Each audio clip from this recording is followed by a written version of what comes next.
Bom, é uma enorme alegria, né, satisfação, que eu estou aqui, eu sou Marta Abreu, eu estou de professora, pesquisadora visitante aqui na UERJ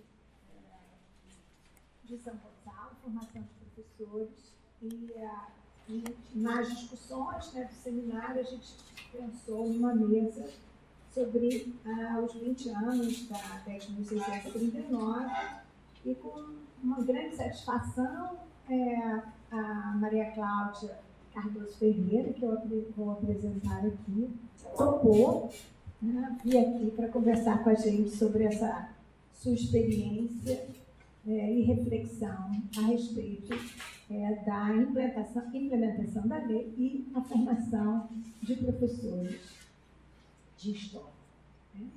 Então, eu vou apresentar rapidamente a Maria Cláudia para a gente conhecê-la mais, da onde ela está falando.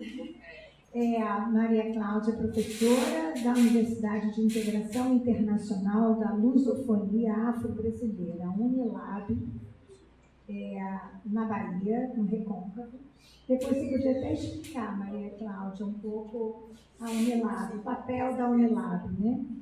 É bacharel e licenciado em História pela UERJ, Maracanã, em 2001, mestre em História pela mesma instituição e doutor em História pelo CPDOC, da Fundação Getúlio Vargas. Atuou muitos anos, até 2013, como professora da Rede Municipal do Rio de Janeiro.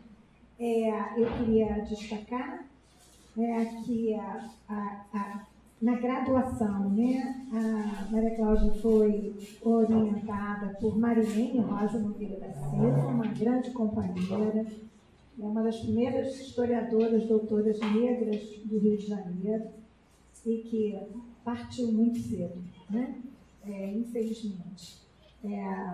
No mestrado, foi com Silvia Almeida, da UERJ, e o doutorado no CPDOC, com a Verena Alberti, com uma grande trajetória na reflexão exatamente dessa nossa discussão. Né? Tem vários trabalhos publicados, focando exatamente na formação de professores, a disciplina de História e o currículo a partir da lei, e visando exatamente a educação das relações étnico-raciais. Tem trabalhos também sobre a África e os africanos em cursos de licenciatura em História, representações sobre mulheres negras no ensino e aprendizagem de História. E eu gostei muito de um trabalho teu, vou tentar pegar, O Mito da Democracia Racial e o Ensino de História e Culturas Afro-Brasileiras. Quer dizer, então, uma gama de reflexões que certamente ela fez um recorte para nos apresentar aqui esse trabalho. Obrigada, Maria Cláudia, em nome do programa de pós-graduação da UERJ. Seja bem-vinda. Espero alcançar as expectativas de vocês e também quero dizer que a tentativa aqui é de fazer uma reflexão, né, sobre o nosso lugar de professores e professoras, mais uma reflexão, né, uma conferência mais aberta para que a gente possa fazer discussões, indagações, tá bom?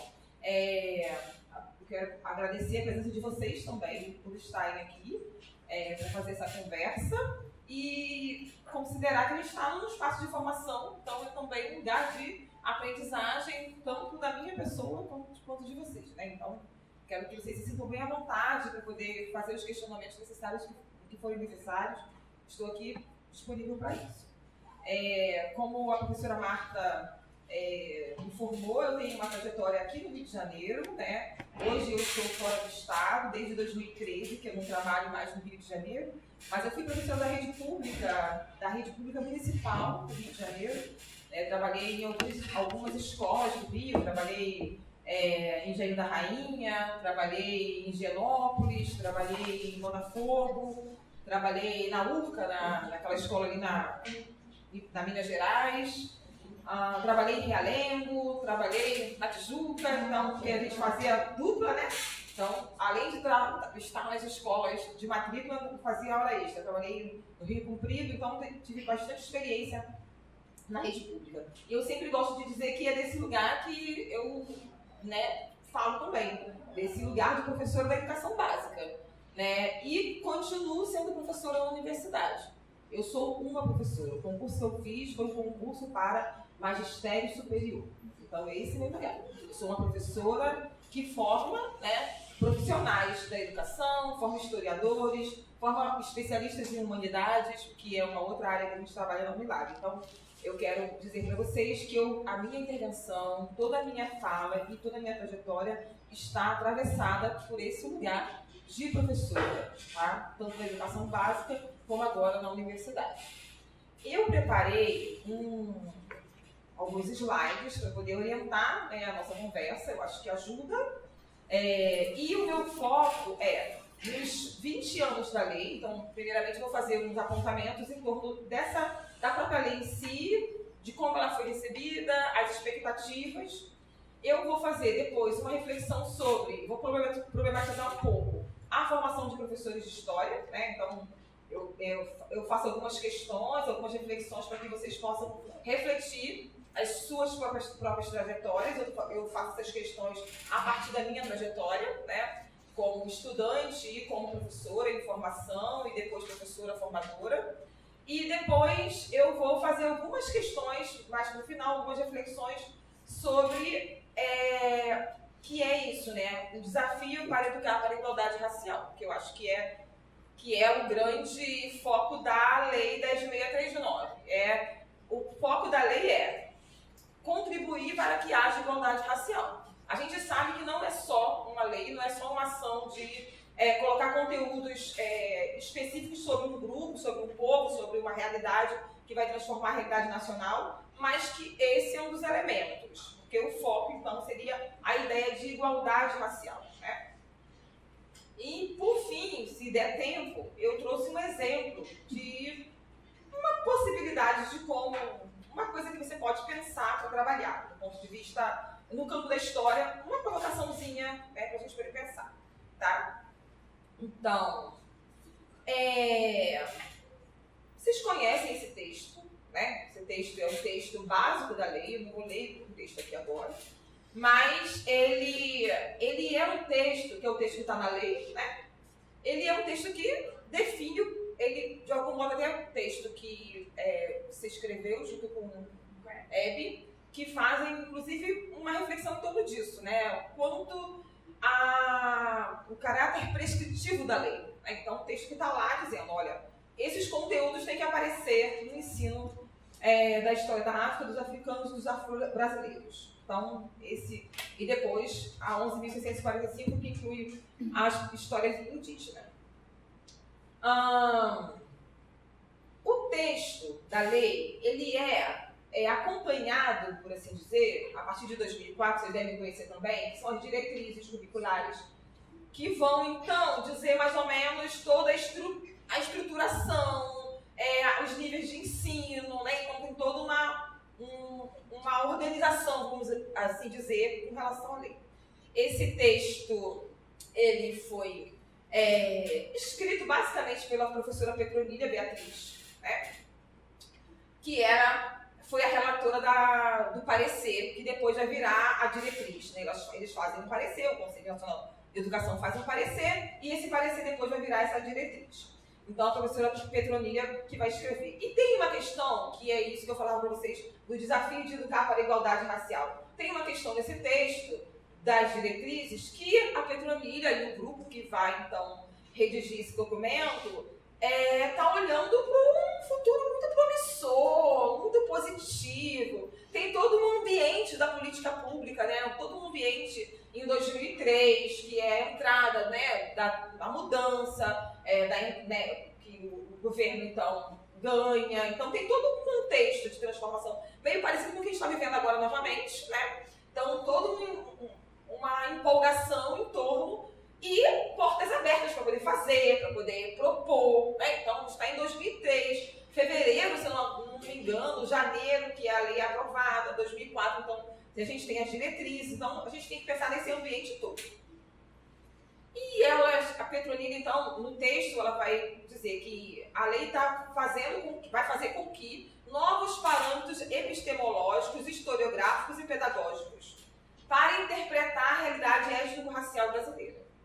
E aí dialoga muito com o que você falou agora sobre da questão da igualdade, do mito da democracia racial. É todo um movimento de intelectuais ligados ao campo da formação e ligados aos movimentos sociais negros, né, o movimento negro, que estão dizendo a gente tem que mudar toda a estrutura epistemológica, historiográfica e pedagógica, todo o pensamento tem que ser mudado, virar chave, senão a gente não vai conseguir construir isso que eles estão chamando de igualdade racial. Então, acho que é a primeira coisa que a gente tem que se tocar isso, assim, ficar muito atento para isso. Se esses novos parâmetros epistemológicos, historiográficos e pedagógicos, de fato, aconteceram a partir desses 20 anos. Né? Se a gente está conseguindo identificar isso que Petronilha vislumbrava, e o grupo, né, claro que não é ela sozinha, mas é o grupo que ela está liderando dessa perspectiva. E uma outra coisa que está lá no texto também das diretrizes, que é professoras, professores, gestores e gestoras devem reconstruir seus conhecimentos históricos e pedagógicos adquiridos na formação inicial e no decorrer da prática pedagógica e também advindos de suas formações cotidianas e familiares. Porque você não muda uma realidade étnico-racial, você não promove igualdade racial se você não se transforma como pessoa. Né? Então não é só a formação de professores. Essa pessoa, esse sujeito, ele está transformado, ele vai se transformar nesse percurso. Então, eu gosto muito dessa parte para a gente fazer essa reflexão mesmo. Né? E aí, o que a gente vai passar aqui, esses 4, para a gente poder pensar? Primeira coisa que a gente tem que destacar. Isso que Petronilha está fazendo e os outros especialistas lá no CN, no Conselho Nacional de Educação, está sustentado por todo um estofo, né, uma estrutura que vinha desde os anos 80, pelo menos, entre os intelectuais do movimento negro. Então, há toda uma atuação de ativistas, né, dentro disso, inclusive na educação, que a professora Nilma Nilo Gomes vai chamar de Movimento Negro Educador, que é aquele livro dela. E também circulou um questionário nacional, né? Esse questionário circulou para que gestores, pais de alunos e mães, militantes, educadores respondessem. Então, o parecer de 2004 ele não caiu do nada. Porque essa era uma crítica que a gente ouviu muitas das vezes, que o parecer brotou. Não, ele não brotou. Teve um trabalho que foi feito antes de perguntas, né? Um questionário que circulou. Como perspectiva política, a ideia de reparação histórica. Então, a lei ela vem para reparar, porque pelo menos desde 88, com a redemocratização, né, com a Constituição, já estava no texto da Constituição a questão indígena e negra e que não foi contemplada em 88. Né? Teve todo um debate na Constituinte e os partidos políticos não aceitaram colocar. Então, isso só vai acontecer em 2003. Então, olha a distância de 88 para 2003, tem uma distância muito grande, né? Tem uma outra questão que é de transformar não só, porque não é só o texto, não é só uma questão do que eu acredito, mas também de uma realidade. Então, a estrutura das escolas, né? A questão do acesso e permanência, os problemas sociais todos que a gente enfrenta na educação básica brasileira, especialmente na educação pública, precisariam ser transformados porque efetivamente a lei conseguisse trabalhar menos, né? O professor tem que trabalhar menos, o professor tem que estar numa escola só, por exemplo, tem que ser 40 horas numa escola só, ele tem que ter formação continuada, ele tem que ter planos de cargos e carreira, tudo isso é fundamental para que, então, não é só eu ter vontade de fazer. Porque o que ter vontade de fazer já acontecia antes. Então, precisa ser mais do que isso. Mas precisa também compreender que o Brasil foi formado numa perspectiva de formação de uma identidade que acredita que pessoas têm lugares diferentes para ocupar. E que pessoas negras e pessoas indígenas têm que estar no pé do negócio. Então, que é a ideia do mito da democracia racial. Então, se a gente não faz isso, a gente pode melhorar tudo, mas o professor vai continuar, né, acreditando que aquelas pessoas, para elas, estão predeterminadas em determinados lugares. Então, isso é uma outra questão que é isso que ela vai dizer, que promover pedagogia de combate ao racismo e à discriminação, como procedimentos de ensino a ser ministrados por professores qualificados, sensíveis e capazes de direcionar positivamente as relações entre pessoas de diferentes pertencimentos étnico-raciais. Então, você tem que ser transformado para acreditar que ser uma pessoa antirracista vai dar certo. E que isso tem que partir de você também. Né? E aí, novamente, as diretrizes estão dizendo, a lei não diz respeito só à população negra, sobre a sociedade brasileira, sobre todos nós. Ela é preciso focar na educação das relações étnico-raciais. Então, não adianta a gente instituir uma lei que só trabalha com conteúdos para serem ensinados, que é o caso de História da África, principalmente. Não adianta eu só ensinar a História da África. Se eu não ensino sobre relações étnico-raciais, eu não ensino sobre como a gente lida com as pessoas no nosso cotidiano, como eu olho no olho, como eu respeito aquele sujeito, como eu não crio pressupostos antes de conhecer. Então eu tenho que é isso que ela está falando dos professores sensíveis, proativos e interessados. Então, isso não se resolve ensinando História da África só. Isso não se resolve ensinando sobre a Revolta dos Malês, sobre um outro evento ligado à população negra, sobre escravidão. Você tem que ensinar, você tem que transformar aquela sociedade. E o caminho de transformação dessa sociedade é uma área de conhecimento chamada Educação das Relações Étnico-Raciais. Porque essa área é uma área que vai mudar o seu cognitivo. Você precisa se transformar cognitivamente para respeitar pessoas que não são da sua origem étnico-racial. E você tem que ser transformado cognitivamente para você entender que você pertence a um grupo étnico-racial, o outro pertence a outro grupo étnico-racial. Tá, tudo bem, não tem problema nenhum. Mas que isso é importante você conhecer. Você tem que, inclusive, se compreender que você também é diferente. Que a diferença não é um atributo do outro. A diferença também é sua.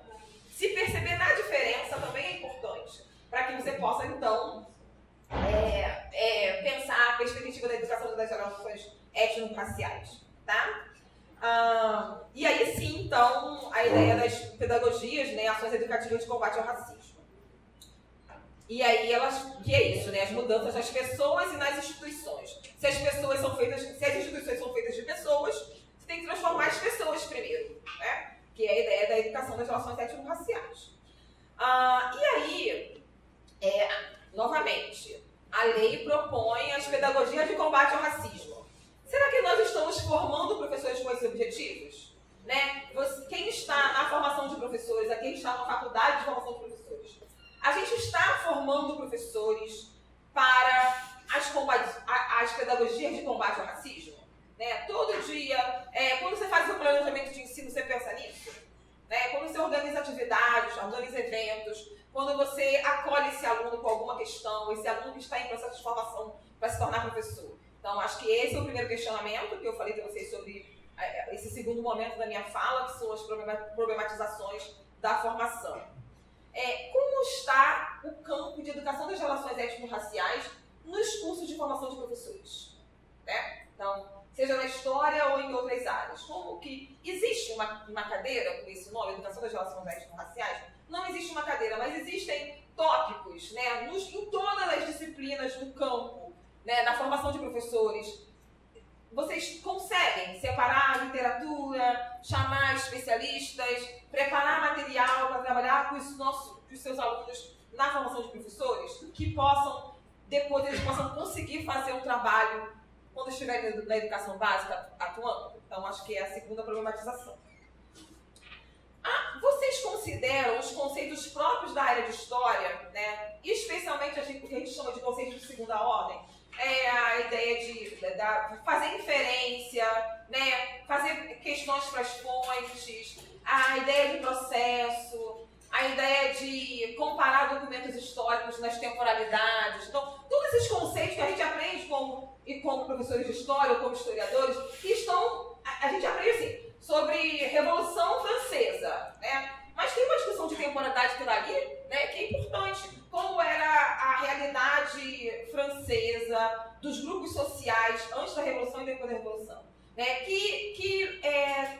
O aceleramento do tempo histórico, o processo revolucionário acelera o momento histórico de uma forma absurda. As pessoas são obrigadas sentido literal, a se adaptar a uma nova realidade, né, no contexto francês, vamos pensar como que a gente trabalha isso de uma perspectiva dos temas, dos conteúdos da Lei 10.639, né? Então, a ideia de sujeito, a ideia de processo, a ideia de comparar fontes históricas, a ideia de antecedentes, né? E a ideia de anacronismo, por exemplo, que é uma discussão bem interessante. Eu posso levar temas e questões da contemporaneidade para um processo histórico do passado. Eu posso olhar para a Revolta dos Malês, por exemplo, a partir de perspectivas do tempo presente. Eu não posso fazer isso.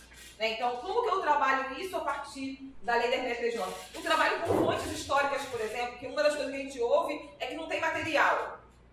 Mas se você é um professor, né, uma professora formada, né, você aprendeu a lidar com fontes históricas. Você pode ir para o arquivo, conseguir essas fontes e você mesmo preparar as suas aulas. Não necessariamente, você não precisaria de um livro didático para poder preparar aulas, para poder abordar os temas da lei. Não necessariamente. Se a gente tem fontes que a gente poderia trabalhar. Mas só fala de escravidão. Mas no período da escravidão, por exemplo, a gente tem várias revoltas sociais. Se eu quero trabalhar a agência, por exemplo, eu posso trabalhar a partir das revoltas. Ou se eu quero trabalhar, por exemplo, perspectiva de futuro. A população escravizada tinha perspectiva de futuro? Tinha, porque quando uma mãe escravizada ela faz uma ação judicial para poder conseguir a alforria dos seus filhos, ela está pensando o quê? O futuro desses filhos. Então, olha a agência aí, olha o protagonismo aí. Então, eu posso pegar fontes que foram utilizadas por outros historiadores para fazer outras coisas e olhar novamente de uma perspectiva das pedagogias de combate ao racismo, por exemplo. Né? De uma perspectiva de dar uma outra narrativa para trajetórias que foram vistas de uma outra perspectiva. Então, pensar historicamente, ter a chamada atitude historiadora que está lá na BNCC, para olhar trajetórias de pessoas negras, é importante para a gente poder reverter esse cenário que a gente diz que ainda é muito difícil de trabalhar com a lei.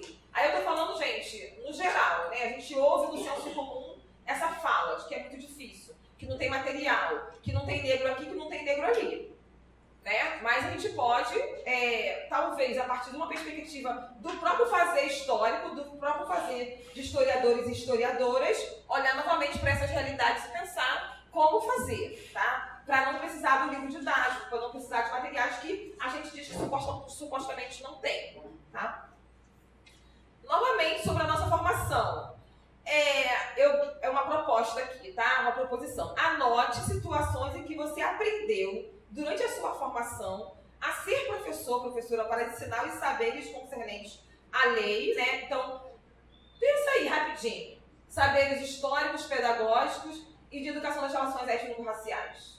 Então, quem entrou na universidade depois de 2003, vocês tiveram, lembram de situações que foram voltadas específico para isso? Que vocês têm certeza que não, isso aqui é para contemplar a lei. Seja na formação inicial, seja na pós-graduação. Eu estou falando para um público que está na pós-graduação, principalmente. Então, no mestrado, na especialização, no doutorado, vocês conseguem listar pelo menos 3, 4 situações em que isso aconteceu? Em que vocês estão vendo nitidamente que aqui eu sei que eu estou fazendo, eu estou aprendendo aqui, vou fazendo um trabalho aqui que vai me ajudar futuramente a trabalhar com esses conteúdos. Serve também para a 11.645, né, para a história indígena. É um exercício para a gente fazer, de pensamento. Né? Vocês conseguem agora listar, dizer aqui 3 situações, 4 situações, 5 situações? Então, é uma problematização. Quando os professores formadores, quando vocês estavam na graduação, agora no mestrado, no doutorado, as disciplinas que vocês escolhem para fazer, estão na faculdade de formação de professores, vocês conseguem identificar nos conteúdos, na ementa, na bibliografia, que ali tem objetivos voltados para consolidar os saberes circunscritos da lei 10.639? Então, é uma outra problematização. Vamos olhar para o nosso cenário nacional. A gente conversa com os colegas, a gente vai para evento, né? A gente participa de outras formações. Vocês conseguem identificar? Ainda persiste uma crítica que é muito forte, né, na área de ensino de história, que é a dicotomia entre os saberes acadêmicos e os saberes escolares, né? Então, a ideia de que os saberes acadêmicos são mais complexos e os saberes escolares são mais simples, que o papel da escola é simplificar o saber acadêmico, né? Isso é uma coisa que ainda comparece no nosso imaginário, como professores, sejam em processo de formação, professores que já estão na educação básica, professores formadores. A gente ainda acha que há uma dicotomia entre um conhecimento e outro, e que ensinar na escola é mais fácil do que ensinar na universidade, né? Ou que dar aula, né? Não precisa necessariamente, é só simplificar o que está no material produzido pela universidade, nas teses, dissertações. Então, essa é uma outra questão que a gente tem que refletir.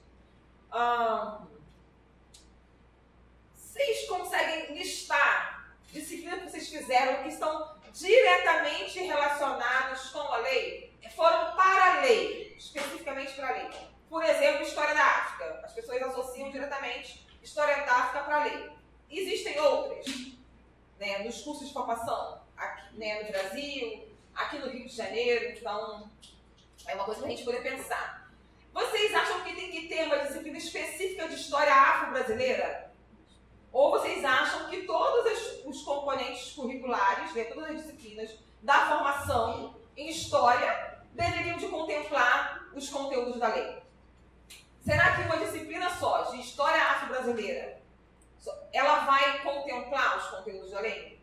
Considerando que a população negra está na história do Brasil desde 1530 e pouco, pelo menos quando começam as primeiras, né, capitanias hereditárias. Então, desse ponto de vista, será que a gente consegue dar conta de toda uma história de presença no território a partir de uma disciplina? Então, é uma coisa que a gente vai poder pensar também. Uma outra questão que aparece muito, né, a questão de pedagogia de eventos. A lei acaba aparecendo apenas nas datas comemorativas, seja no caso 13 de maio ou no 20 de novembro. Agora, em novembro, a gente tem vários eventos acontecendo, né? Agenda cheia. Então, professores e professoras, especialmente, seja na universidade, seja na educação básica, principalmente quem está na educação básica, eles chamam de pedagogia dos eventos, né? Então, como vocês se sentem quando tem que dar conta de um conteúdo só em um determinado momento? Né? Então, essa é uma outra questão que a gente tem que refletir, e como mudar isso, porque também precisa propor como fazer, né, outras coisas. Quando vocês elaboram um plano de ensino, seja na educação básica, seja no ensino na universidade, como vocês elaboram objetivos para poder contemplar a lei? Né? Então, os objetivos estão ali. Que objetivo eu vou consolidar aqui? Então, eu penso nesses objetivos quando eu estou preparando o meu componente curricular?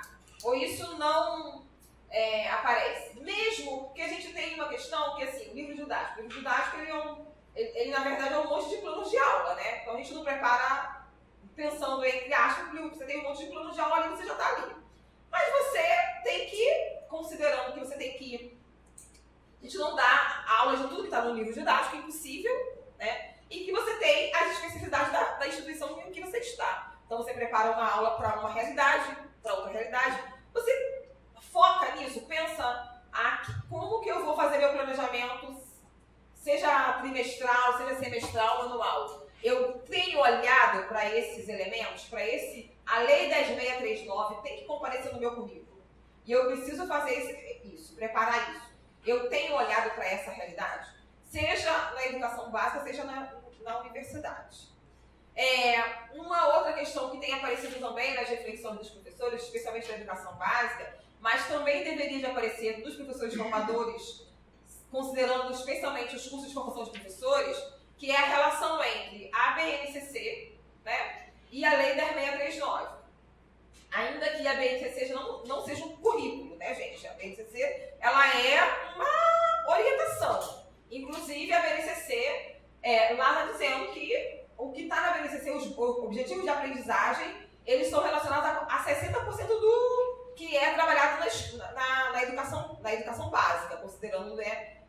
dos pequenininhos até o ensino médio. Então, 40% é livre para a realidade da escola, do território. Então, é possível, então, que você faça muita coisa se você tem liberdade na escola, se tem interesse da instituição, tem, né, você poder dar para fazer muita coisa. Então, considerando o ABNCC e a Lei 10.639, uma das coisas que a gente ouve é a dificuldade de relacionar os objetivos, que não aparece sobre a lei diretamente. Eu queria também saber um pouco, se vocês pudessem refletir sobre isso. Há dificuldade de relacionar, no caso, a Lei 10.639 e a BNCC? Ou a BN é tranquilo, vocês não têm conflito quando estão olhando para a BNCC e a Lei 10.639, né? Então, e aí, pensando essa última parte, que é a questão dos desafios, então, para educar para a igualdade racial. Então, a gente tem, primeiramente, uma questão que é uma lei, né, que é aprovada em 2003, mas que vem pelo menos no final dos anos 80 como preocupação, né, especialmente dos ativistas, educadores ligados à temática. A gente tem as diretrizes que são elaboradas em 2004 e que tem todo um caráter prescritivo, inclusive de algumas críticas com relação a isso, mas uma preocupação também de ter um ambiente que no geral conhecia pouco sobre como trabalhar com a temática. A gente tem uma perspectiva muito positiva do grupo de uma transformação da realidade étnico-racial brasileira.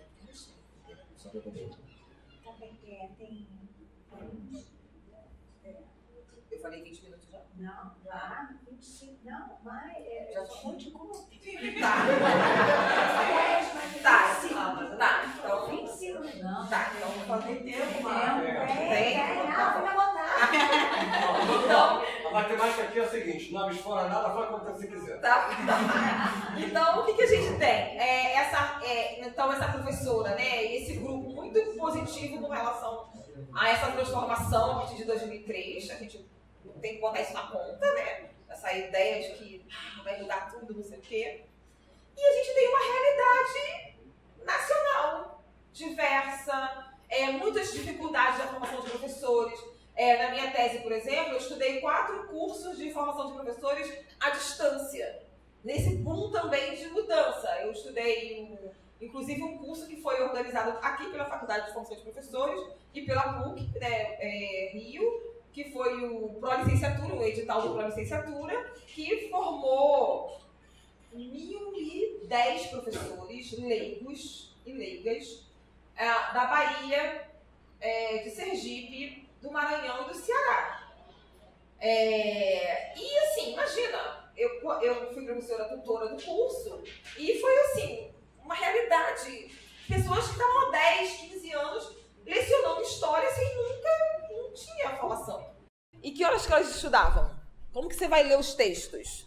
Né? Então, várias questões que atravessam a formação de professores no Brasil e que a gente tem que considerar.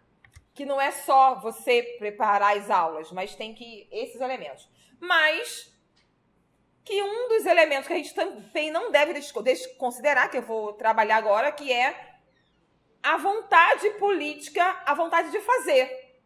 De acreditar, por exemplo, considerando a realidade étnico-racial brasileira, a realidade de racismo nacional, né, no Brasil, considerando que o racismo é um elemento que atravessa a formação de professores e que vai afetar a vida das pessoas, das crianças, dos jovens, né, desses profissionais, dessas profissionais. Então, eu vou agora fazer uma discussão mais voltada para isso, para os desafios de educar para a igualdade racial. Se um professor não acredita que tem racismo no Brasil, ele não vai se mobilizar para fazer a transformação. Se um professor não acredita que o racismo que tem no Brasil afeta a realidade das pessoas, nas suas subjetividades e objetivamente, não é só na subjetividade, também objetivamente, ele não vai preparar aulas para poder mudar essa realidade. Se um professor não acredita, não coloca o problema racial, o problema do racismo no Brasil no mesmo patamar, por exemplo, da falta de merenda, no mesmo patamar da falta de transporte para levar o menino para a escola, ele não vai fazer. Porque uma das questões que o estudo da professora Nilma Lino Gomes mostrou é que tem professores que são sensíveis. Ele é sensível, mas ele não é proativo. A minoria é proativa. Que é o quê? Ele é preocupado com a temática, mas entre comprar um livro sobre um tema da questão racial, ou chamar uma pessoa para fazer uma palestra sobre o tema da questão racial, ou ir chamar, sei lá, vou fazer uma coisa esdrúxula aqui agora, chamar alguém para dar uma palestra sobre a paz na escola, sabe assim? Um líder religioso para poder fazer uma palestra sobre paz na escola. Ele vai chamar um líder religioso, porque ele acredita nisso, que vai mudar a realidade da escola com uma palestra de um líder religioso. Mas não vai chamar uma liderança do movimento negro para poder dar palestra. Então, a hierarquia que esse profissional coloca para o debate do problema do racismo no Brasil vai afetar a maneira que ele pensa o PPP da escola, que ele pensa os livros que ele compra, né? Que ele pensa, inclusive, a relação que ele tem com os estudantes e estudantes negros e negras da escola. Então, esse é um elemento que a gente tem que é esse sobre o desafio de educar para a igualdade racial. E aí, o que a gente tem encontrado nesses últimos 20 anos? Eu separei em algumas preocupações e alguns estímulos, né, de preocupações. Primeiro, que houve um grande incentivo no concurso de História da África. Eu não sou contra o concurso de História da África, primeira coisa, é importante dizer isso. Mas a gente sabe que concursos públicos têm disputa, né? Entrada de grupos, mercado editorial, financiamento do CNPq, financiamento de evento, né? Então, estava represado um grupo muito grande já de professores, porque o campo ele cresce muito a partir dos anos 60 no Brasil, o campo de História da África. Os africanistas tinham um grupo grande já de africanistas formados. E eu lembro nos anos 90, no final dos anos 90, muito em queda o campo dos africanistas, inclusive com problemas, assim, de dificuldades de colegas muito satisfeitos com a área. Então, quando em 2003 a aprovação da lei, você consegue desafogar essas pessoas que estavam, né, investindo na formação e não tinham um campo. Então, acho que esse primeiro elemento, né, que não é uma preocupação, porque ele acabou sendo o concurso, virou o concurso de História da África. O concurso não, a lei virou a lei da História da África. A lei não é a lei da História da África. A lei é a lei que vai mudar a realidade étnico-racial brasileira. Vai tentar reverter as perspectivas, as subjetividades, o olhar que se tinha sobre a população negra brasileira. Vai tentar ajudar a reverter a questão do racismo no Brasil. Foi para isso que a lei foi criada. Por isso que eu trouxe as diretrizes. A História da África é um elemento. Por quê? Porque o campo comprovava, por estudos, que o olhar para o continente africano sempre foi um olhar estereotipado, um olhar, né, de um continente de terra arrasada, né? Tinha toda essa questão que associava o continente a mazelas, a pobreza, não sei o quê, não sei o quê, não sei o quê. Então, e se a população negra é associada ao continente, porque, né, a origem está lá, então era importante você olhar para o continente de outra maneira. Mas a lei não é a lei da História da África. Uma outra questão que aparece, aí, especialmente dos africanistas, é que a gente deu muita ênfase à África ocidental e centro-ocidental. Mas por que se deu tanta ênfase à África ocidental e centro-ocidental? Porque a nossa origem está na África ocidental e centro-ocidental, considerando as migrações, né, a vinda do tráfico, nessa região, né? A gente está ali naquela região da África ocidental e centro-ocidental. E Moçambique lá, né, do outro lado, mas considerando a maioria vem nessa região. Então, as nossas identidades, os elementos que aparecem, que são próximos, é com essa região, né? Então, mas os africanistas faziam muito essa crítica, porque eles estavam investindo, estudando outras coisas, eles queriam que isso aparecesse nas pesquisas, nas publicações, né? Faz sentido, tá certo, não tá errado. Só que como a lei foi criada com essa perspectiva de reverter a realidade étnico-racial brasileira, das pedagogias de combate ao racismo, não sei o quê, era, na perspectiva de quem formulou a lei, olhar para de onde estão as nossas origens fazia mais sentido. Tá? Uma outra coisa que é uma tensão entre os africanistas ou os especialistas e os educadores e os militantes. Isso é uma coisa que aparece também muito forte. Ainda aparece, hoje bem menos, né, mas ainda aparece. Que é essa ideia de os professores de educação básica, o trabalho com autoestima, com as máscaras. Então, tem toda uma crítica de muitos especialistas que está estereotipando o continente, que está olhando só para algumas coisas, não está olhando para outras. Mas são os usos do conhecimento no continente, aqui no Brasil, e para reverter a realidade étnico-racial brasileira, para pedagogia de combate ao racismo. É para isso que esses educadores estão pensando a lei. Então, isso tem uma tensãozinha, né, que são os usos a ressignificação desse conhecimento, desses saberes na educação básica, né, desde a educação infantil até o ensino médio. Tá? Isso a gente tem que ficar atento, por quê? Porque na hora de estar formando professor, a gente tem que pensar nisso. Aonde esse professor vai trabalhar, onde essa professora vai trabalhar. Né? Faz os usos, né, desses conhecimentos. O campo especializado faz a crítica dessa África idealizada, uma África histórica. Ainda tem muitas questões em torno disso, eu também concordo.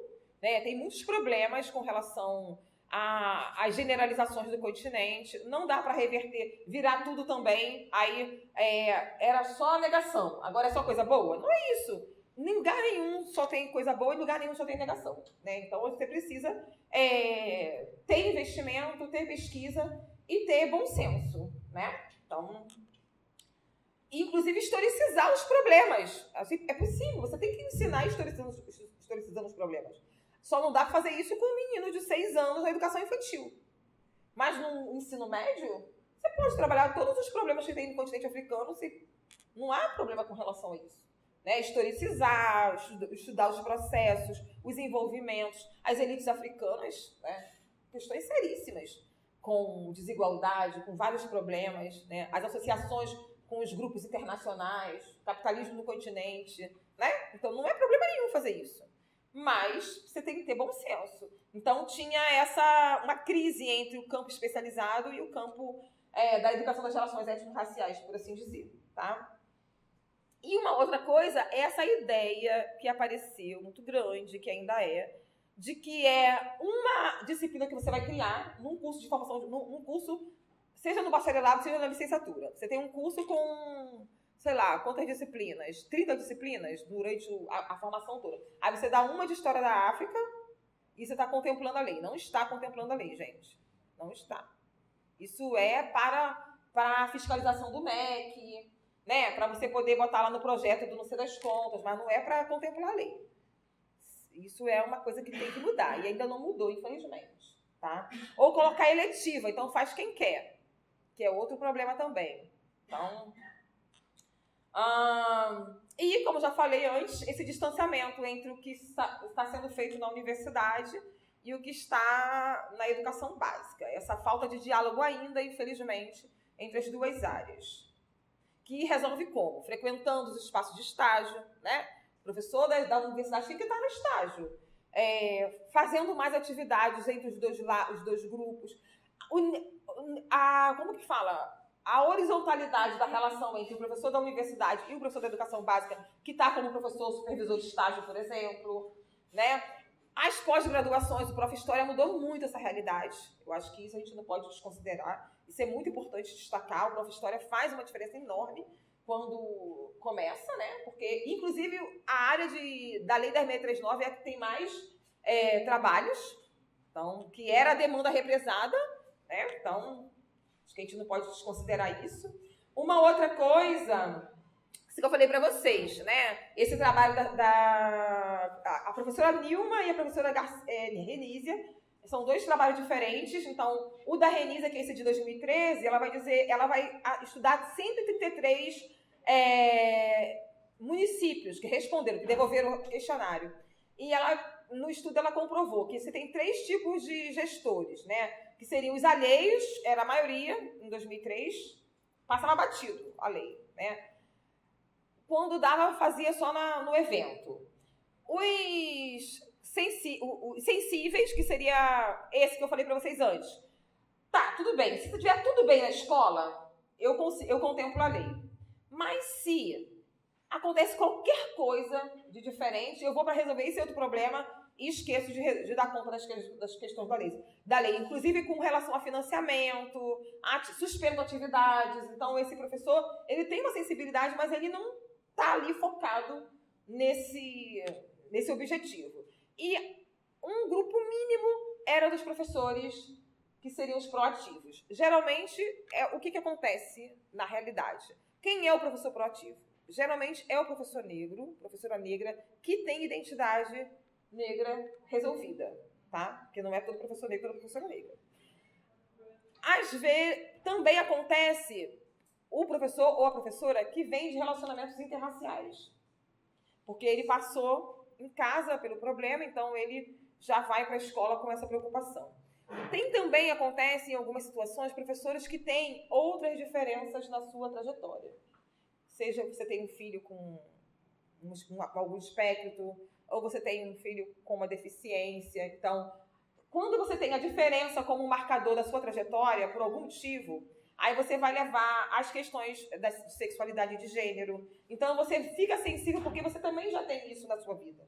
Então, você foi educado para lidar com a diferença. Entendem isso que eu estava falando para vocês lá no começo? Da educação das relações étnico-raciais. Se você não se transformar para educar para a diferença, se você não se tornar uma pessoa sensível para as relações étnico-raciais, você não vai conseguir ver isso no seu percurso, na sua trajetória. E é sobre isso que a gente tem se preocupado, em transformar essa pessoa. Se essa pessoa se transforma, ela transforma depois a realidade em que ela está, tá?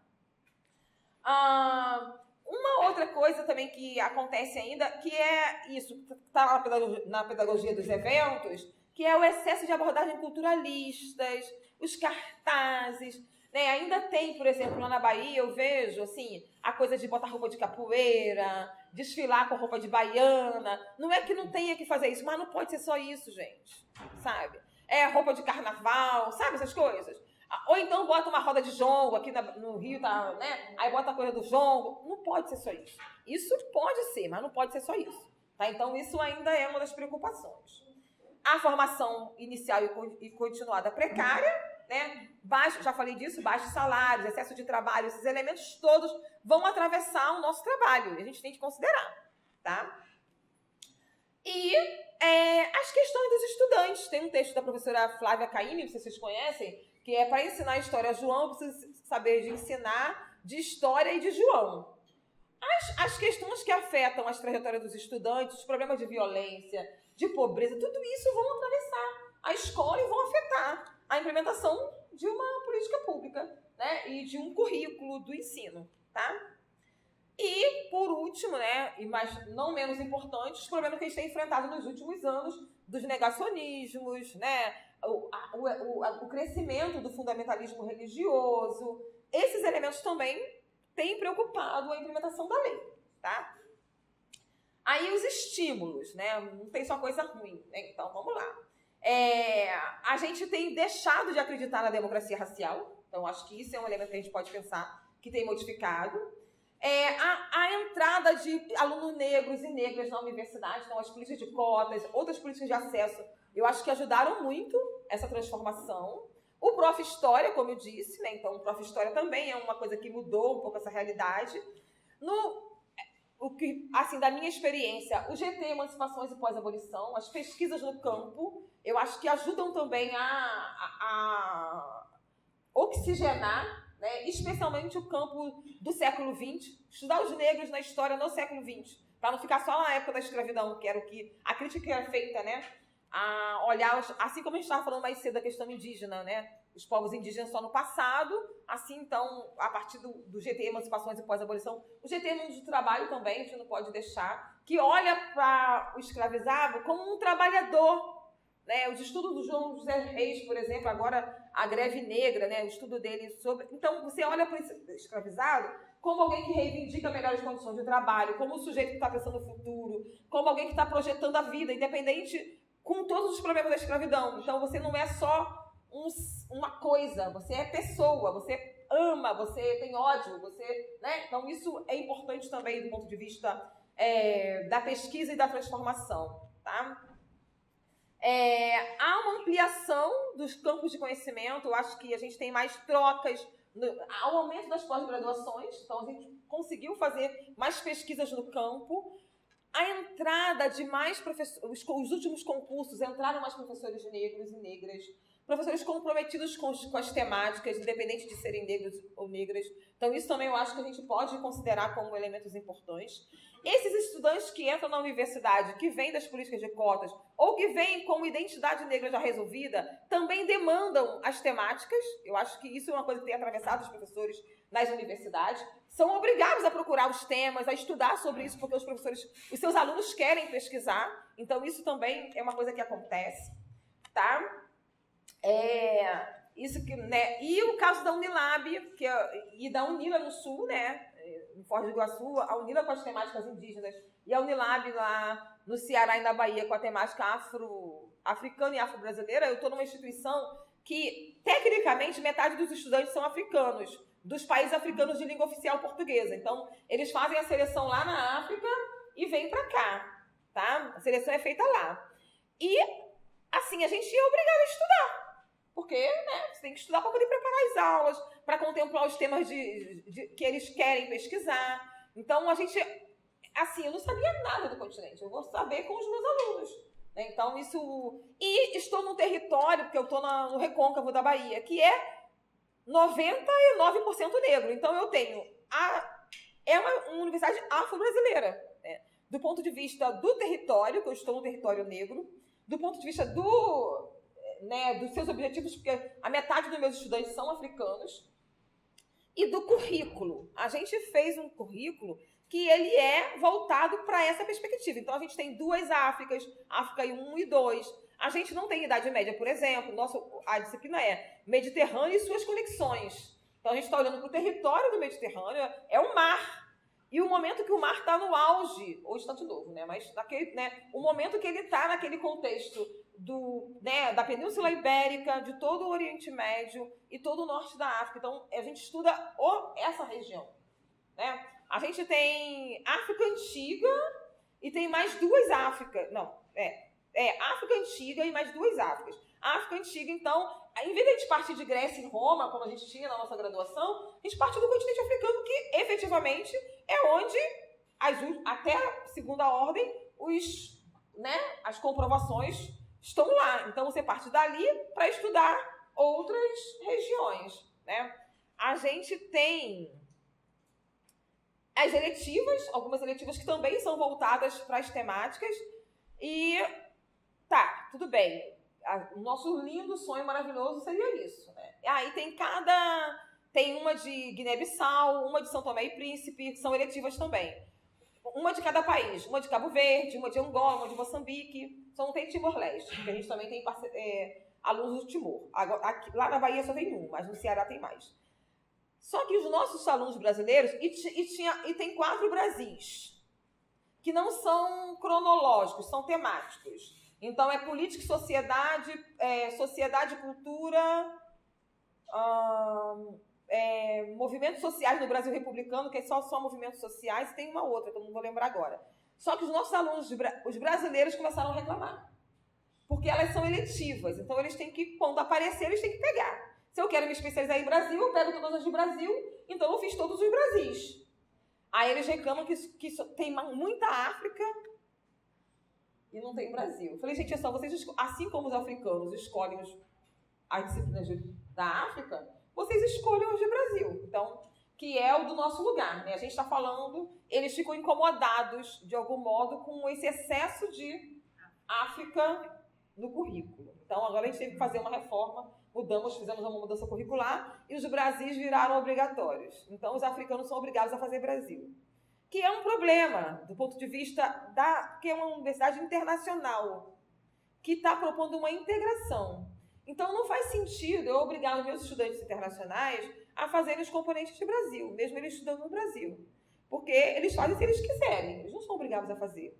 Então, que é a discussão sobre como eu lido com uma hierarquia, né? E na discussão da geopolítica, inclusive. Entendeu? Então, é uma questão tensa, que ainda não se resolveu. Acabou que os brasileiros ganharam. Vamos ver até onde que vai isso. Então, a Unilab tem essa perspectiva. Na Unilab, na pedagogia, tem capoeira, os princípios da capoeira, samba, os princípios pedagógicos do samba. É, assim, muito interessante, muito interessante. Mas é um oásis, né? Então... E tem muitos problemas também, tá, gente? Não tem só coisa boa, não. Muitos problemas. Gente, o campus não está pronto, né? Várias questões. Eu já falei disso, da ascensão de professores intelectuais negros, aumento de professores negros nas universidades e estudantes, né? Então, já falei isso tudo aqui.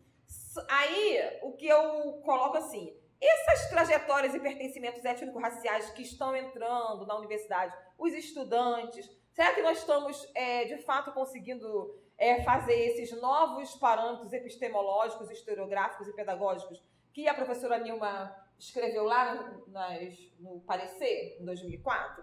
Né? A experiência da Unilab aponta para isso, mas nós tivemos um revés agora com os estudantes incomodados com o currículo. Num território negro, tá? Achar que só porque são pessoas negras elas vão ficar... A gente tem problemas sérios de tensão entre a comunidade negra de São Francisco do Conde, que é a cidade mais negra do Brasil. Na resposta do censo do IBGE, é a cidade mais negra do Brasil. Tipo 99%, 98%.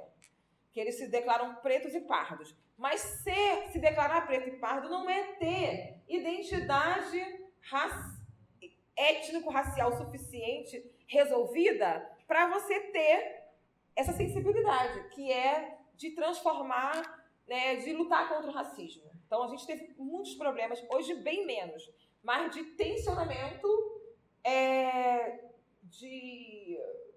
entre os africanos e os brasileiros, né, no território em que nós trabalhamos. Tá? Como já está bem adiantado, eu não vou entrar nessa parte aqui, que é um olhar dos professores da Unilab, da Unilab e da Bahia. Eu fiz uma perguntinha para alguns colegas lá, e eu queria mostrar só um negocinho no final. Aí, os professores, o que eles acham? Que já tem uma transformação, pensando nesses últimos 20 anos. E olhando para a Bahia, né? Eles acham que já mudou bastante. Que horas Quase na hora. Então. Já mudou bastante, sabe? A realidade no estágio está mudando, está deixando de ser tão vertical, universidade e escola. Por exemplo, o projeto Residência Pedagógica, IPBID, eu acho que tirou um pouco isso dessa relação desigual entre escola e universidade, que ajuda bastante, tá? Eles estão conseguindo, tanto no curso de pedagogia quanto no curso de história, levar as temáticas étnico-raciais, olhar, por exemplo, que a gente ouvia professores da região dizendo que não conseguia implantar a lei. Gente, mas é a terra do samba de roda, do bembé do mercado, que é o maior candomblé de rua do Brasil. Dia 13 de maio, dia 14 de maio, eles fazem uma festa em Santa Amaro, de candomblé na rua. E eles fazem vários trabalhos sobre isso e dizem que não estão implantando a lei. A ideia de implantar a lei, às vezes, não está associada com a cultura popular, que é negra no geral. Então, eles fazem isso cotidianamente, mas acham que não estão implantando a lei. Hoje, eles conseguem identificar a realidade deles com a lei, tá? E aí, eu queria terminar com essa questão aqui para vocês, que é para a gente levar, especialmente quem está já na educação básica ou quem já está entrando, quem pretende. A formação do professor de história, eu falo para os meus estudantes que eu formo para que eles tenham autonomia para dar aula onde for possível. Não pode ficar preso a livro didático, não pode ficar preso a material que já está pronto. Então, no geral, a gente está lá nos parâmetros, na BNCC e outros documentos. Eu vou ler esse pedacinho aqui. A gente forma professores para serem mediadores do processo de ensino-aprendizagem de conteúdos históricos considerados relevantes, com repercussão social e comprometidos com a cidadania. Especialistas nas sociedades humanas do tempo e analistas críticos dessa produção histórica, o que denominamos historiografia. Investigadores práticos reflexivos do seu trabalho.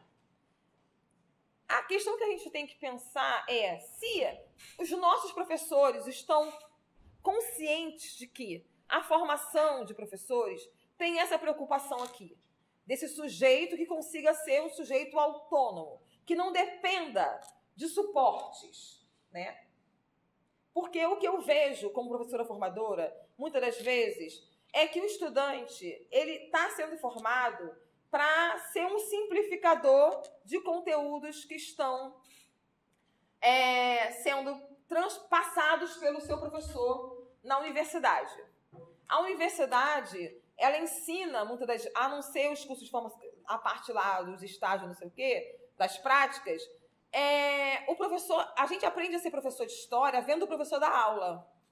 E muitas das vezes o professor dá aula só na narrativa. Ele chega lá, narra. E o professor vai para a educação básica narrar. E nossos estudantes não dão conta de ficar lá sentado na escola ouvindo alguém narrar. Então, essa é uma questão que a gente tem que pensar, para refletir, tá? Os meus estudantes, falando da minha realidade como professora, eles acham que eles serão ótimos professores se eles falarem mal do racismo, sabe assim, ser um professor crítico para eles não é de criticidade de fazer análise, não. É crítico de ser crítico do sistema, dos problemas. É mais do que isso, gente. Como eu ensino a ser crítico, fazer análise, refletir sobre uma realidade. Aí eu volto lá dos saberes de segunda ordem da formação de professores da área de história. Como eu ensino processo, como eu ensino temporalidade, como eu ensino sobre anacronismo, sincronia, diacronia. Isso é muito importante. Para que a gente forme os nossos estudantes da educação básica a pensar historicamente, a se tornarem pessoas adultas que consigam compreender, gente, por exemplo, que uma coisa é fake news ou não é fake news. Existem um monte de saberes da área de história que nos fazem ser capazes de observar um documento e perceber se ele é verdadeiro ou se ele é falso, não é? Como eu faço isso na educação básica com meus estudantes? Como eu faço uma formação no decorrer do processo educativo, não é sozinha eu, mas todo o processo educativo, até o ensino médio, que eu consiga formar pessoas para isso, para que sejam pessoas críticas, analistas daquela realidade. Essa é uma questão. E como isso está relacionado com a Lei 10.639? E aí eu queria mostrar para vocês um exemplo aqui, vou falar isso aqui rapidinho, que é isso aqui, ó. Eu fiz dei um curso para os estudantes, e aí tava todo o debate das estátuas, né? Lembra do debate das estátuas? Derruba, não derruba, aquela discussão toda. E aí eu mostrei para ele, tem um debate sobre as estátuas que são dos escravizadores, né? E aí eu levei para eles uma reflexão para a gente poder pensar de como trabalhar, por exemplo, com essa temática. Essa reportagem de 2013, a estátua do zumbi aqui, né, na Praça 11, aqui não, lá na Praça 11, já tinha sofrido a 6ª agressão em 2013. Volta e meia ela sofria agressões. Essa, então, é uma imagem de uma reportagem que saiu, né, na empresa brasileira de comunicação, a TV pública brasileira, né, a Comunicação Pública do Brasil. Essa imagem é do Francisco Pereira Marinho, que é um traficante de escravizados. Lá ele foi, né, trabalhou com tráfico durante muito tempo. Depois que estava proibido já, a partir de 31, e mesmo depois de 1850, ele continuou investindo e ficou muito rico. Depois que o tráfico foi proibido de fato, alguns anos depois, ele começou a investir em outras coisas, inclusive na filantropia. E essa estátua está na porta da Santa Casa de Misericórdia de Salvador, né? E aí, com o debate das estátuas, o tema do Francisco Pereira Marinho, Joaquim Pereira Marinho, ficou muito em voga lá. Aí eu coloquei para eles essa reflexão, né? Olha como que a gente pode trabalhar com essa temática e isso tem a ver com a Lei 10.639, né? E aí é um trabalho que qualquer pessoa consegue fazer, independente de tá formado para trabalhar com a lei. É só conhecimento do historiador, né? Professora de história é historiador. Se fizermos visitas pelas diversas cidades brasileiras verificando o patrimônio edificado, especialmente os monumentos e estátuas Que grupo étnico, racial e vertentes religiosas estão mais representados? O que essa gestão do patrimônio edificado provoca na identidade e subjetividade dos outros grupos que também vivem nessas cidades, né? Então, se você anda pela cidade, quem que está sendo representado nas imagens e como você se sente não sendo daquele grupo étnico-racial. Aí, sugestão de como trabalhar com o tema, né? Eu coloquei, os temas sensíveis são desafiadores e relevantes. Um caminho é utilizar a controvérsia como estratégia didática. E aí, a controvérsia seria o Zumbi e o Joaquim Pereira Marinho, né? Para isso, desenvolva situações didáticas que propiciem a exploração de diferentes facetas de um problema e debate argumentado. E aí todo o conhecimento do pensamento histórico, de como você... por que Zumbi é tratado dessa maneira, por que o Joaquim Pereira Marinho é tratado de outra maneira. O que o Joaquim fez para poder apagar a memória de escravizador, porque ele fez isso em vida, ele construiu fez todo um investimento de apagar aquela história do passado e construiu uma nova história. Ele, fez isso. No caso das estátuas de Marinho e Zumbi, por exemplo, solicite que os estudantes investiguem mais as duas trajetórias, por meio do acesso às fontes históricas e às pesquisas sobre eles. Eles também poderiam ler sobre o tratamento dado às duas personagens na atualidade, relacionar com os grupos étnicos, raciais e econômicos às quais se vinculam e refletir se isso tem impacto no tratamento dado a cada monumento. Né? Como eu trato uma história de uma pessoa negra e como eu trato a história de uma pessoa branca. Como o Estado investe na memória de uma pessoa negra, como o Estado investe na memória de uma pessoa branca. Outra questão que pode ser explorada é a própria controvérsia em torno de Zumbi. Em contraponto, há um certo silêncio sobre o Marinho. Né? Sobre o Zumbi, sempre tem um questionamento, que era isso, que era aquilo outro. E o Marinho? O próprio investimento no silêncio cria uma proteção na trajetória do Marinho, né? Então, de algum modo, esse investimento no silêncio protege a sua trajetória de escravizador e de traficante, na verdade, né? E aí,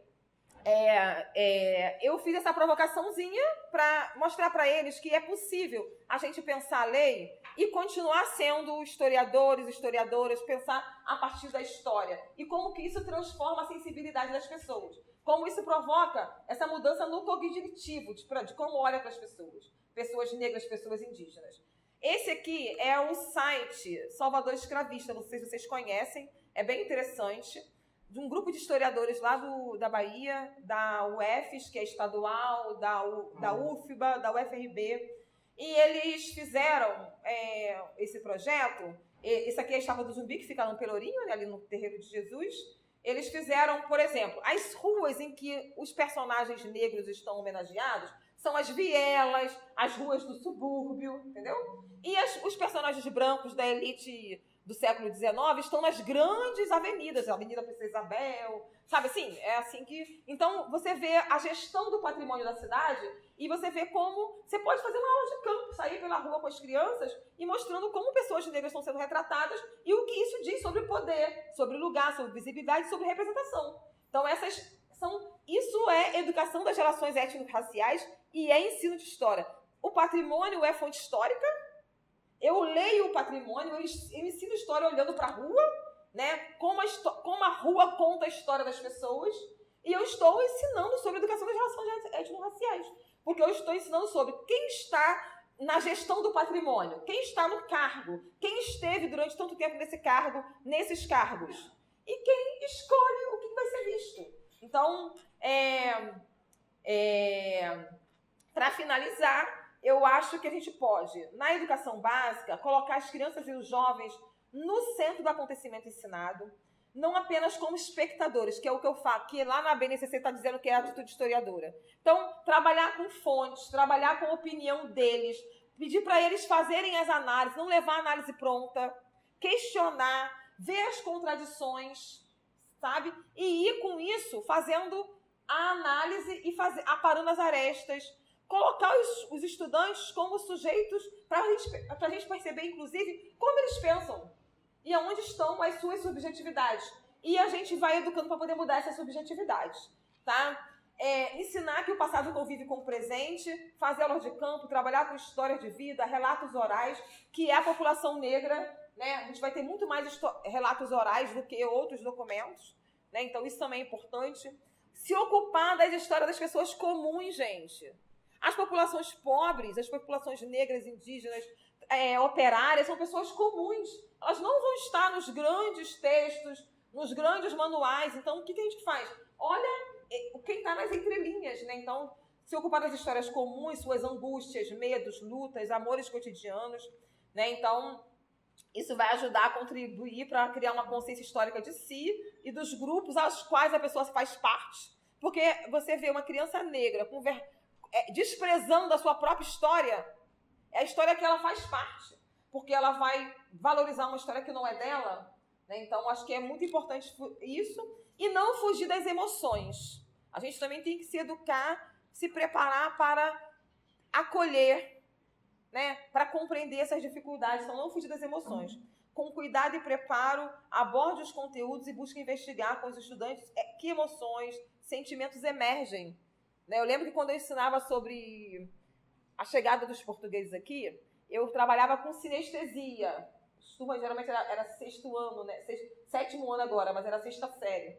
Então, eu pedia para eles, eu levava geralmente fontes, relatos, e pedia para eles dizerem, a partir de uma pessoa indígena, a chegada dos portugueses tinha gosto de quê? Gosto amargo, professora. Que cor que tinha? Né? Então, essa coisa de você lidar com outros elementos, outras emoções e outros sentidos para analisar uma realidade histórica é bem interessante.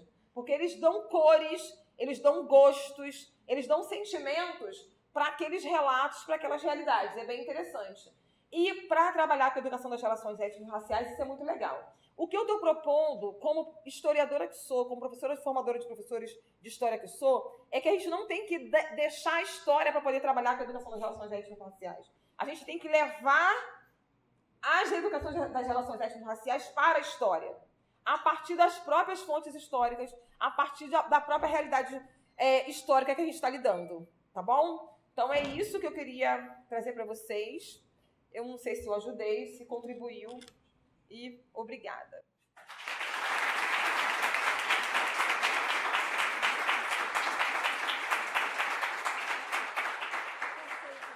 Na luta contra o racismo, não depende só de conteúdos, né? Essa sensibilização, a educação para as relações raciais é o que é fundamental na lei. E a história da África se perde a oportunidade de se discutir a história das relações raciais na própria África. Né? E a lei está escrita, a história do negro, na lei está escrito educação das relações raciais, a história do negro no Brasil. Lá no caput, ele fala da história da África como fortalecimento da história do negro e da cultura afro-brasileira. Nenhum departamento que eu sei de história incorporou a obrigatoriedade de uma disciplina de história da cultura afro-brasileira. Eu não conheço nenhum. Fica a obrigação de que esse conteúdo ficaria nas disciplinas de Brasil. Só que não fica. Não fica. E aí a gente perde essa oportunidade de formação. Mas acho que deslocado conteúdo para, né, a reflexão de quem sou eu sou o outro para muita gente, eu sou o outro numa sala de aula, não é o outro que está ali sentado, né, e sim eu sou o outro. Acho que você colocou pontos assim, muito importantes para a nossa reflexão, para o nosso ofício de professores. Né? Então, eu vou dar a palavra para o Gelson e outros que se inscrevam. Já temos dois. Tem outros. Bom, parabéns, professora. Muito obrigado, professora Maria Cláudia, pela sua conferência. Bastante provocadora. Marta, agora também finalizando. Acho que é uma missão que a gente tem aqui hoje, de pensar de forma bastante crítica essa formação de professores de história, mas eu acho que de uma forma geral, todos os professores, e E quando você fala, agora lembrou que isso não estava dentro da lei. E eu lembro que, estou querendo entrar aqui, vendo meus colegas, mas tem poucos colegas que participaram aqui dessa história, infelizmente. Isso chegou para a gente com a reforma curricular, que assim, exatamente isso. Agora nós temos que incorporar a história da África. Né? E eu lembro porque eu já participei de outras reformas curriculares, e nós tínhamos aqui 2 disciplinas. No curso nosso curso era um curso generalista de formação de professores, um curso, eu acho que ainda é de excelência, mas por exemplo, nós tínhamos 2 disciplinas que era História Econômica 1 e História Econômica 2. Na reforma curricular, para abrir espaço para a história da África, para abrir espaço para outras disciplinas que incorporassem uma dimensão também mais cultural, reduzimos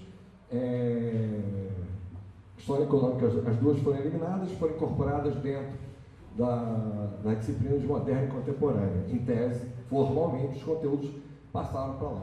E outros elementos, como você falou, né, na cultura afro-brasileira, seriam incorporados à discussão da dimensão dentro da disciplina de História do Brasil, entre também de uma disciplina que ficou do mundo atlântico, e fora a disciplina de História da África.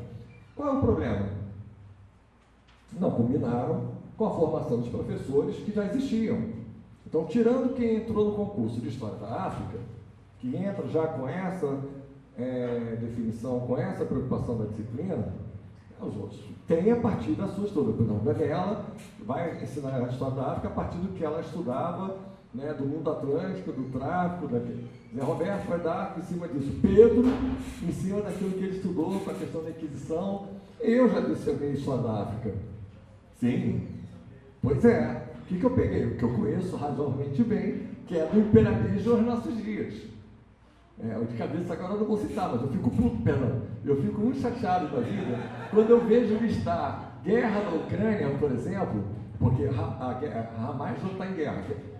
Israel não existe guerra de Israel contra Hamas. O que existe é uma retaliação contra o povo palestino. E por que eu fico exaltado quando falo isso? Porque existem mais 27 outras guerras na África, em diferentes lugares, momentos, nesse período, e que sequer são citados na imprensa, ninguém lembra.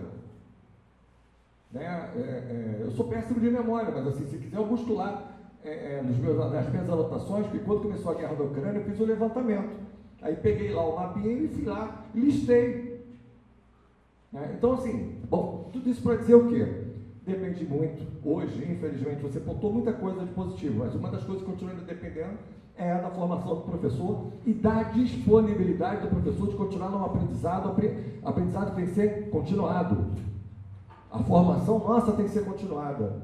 Eu continuo aprendendo até hoje. Né? A nossa capacidade de indignação também, tá, gente? Né? Porque eu lembro do alto dos meus 21 anos, a gente está falando aquela coisa precoce, deveria ir professor aos 21. E eu falava, eu nunca quero perder a minha capacidade de indignar. E virei coordenador de uma escola aos 22.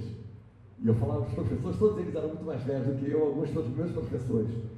E eu não tenho, até hoje, eu não perdi essa capacidade. Bom, para te perguntar agora o seguinte, é uma formação que, portanto, depende de uma relação dialética, que não vai ser simplesmente pela lei, e uma lei que pressupõe que haja uma continuidade de uma política de Estado nessa formação, que vai ser reproduzida também na própria formação de professores no âmbito nacional, com todas as suas idiosincrasias, que é a nossa diversidade regional, estadual, local e tudo mais. E, além disso, a gente sabe que não houve essa continuidade política no Brasil. Então, vamos aos trancos e barrancos, cheio de contradições. Então, o que eu pergunto? Como é que a gente pode fazer, né, e aí eu acho que pensar isso de forma dialética, num processo em que haja uma conscientização dos professores que já são professores, que já existem em suas diferentes disciplinas, no mundo acadêmico, que é muito voltado para o seu próprio umbigo, ou seja, que é muito voltado para a formação de especialistas e não para trabalhar com temas transversais, com temas com interdisciplinaridade.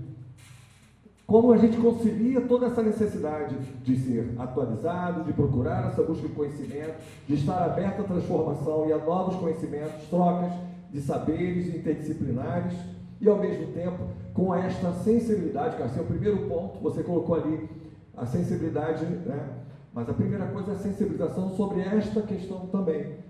E como tratar isso? Acho que um dos pontos que a gente pensando, eu estou olhando aqui para a cara dos nossos alunos, está aqui. Ou seja, a partir da formação, da conscientização dos alunos também, né, com esse trabalho que você está fazendo, a conferência, com o trabalho que você tem dos GTs, com a ação de formiguinha que é feita, né, de persistir nesse tipo de formação, como eu sei que Marta também faz, dos movimentos sociais, nas comunidades que nós temos, talvez haja uma capilaridade maior que chegue à academia e leve essa transformação. Mas se esperar que essa transformação ela se inicie através de lei, ou que ela seja implementada a partir da academia, eu temo que ela possa não acontecer.